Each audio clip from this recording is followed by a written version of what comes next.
一代，救人一命，讚！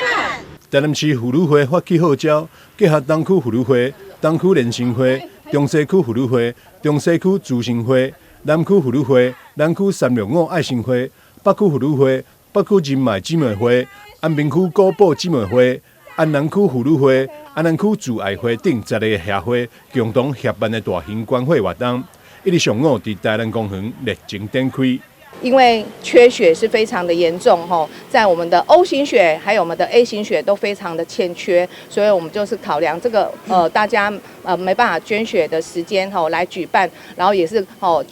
捐血一代救人一命，然後共同來做這個公益。我也很感謝我們的各區的婦女會的理事長，還有我們各區的婦女姐妹們，還有愛心會的會長共同来一起來支持我们这個台南市女會來舉辦這個捐血活動。捐血中心覺得說冬天是最缺血的時候，所以希望說我們南區婦女會能夠，台南市婦女會能夠秉照3年前繼續為我們的熱血捐出，所以我們在童曉雲理事長的帶領之下，各區的配合，所以才有今天2月1號的捐血活動。希望各位市民，雖然冬天的血比較緊繃。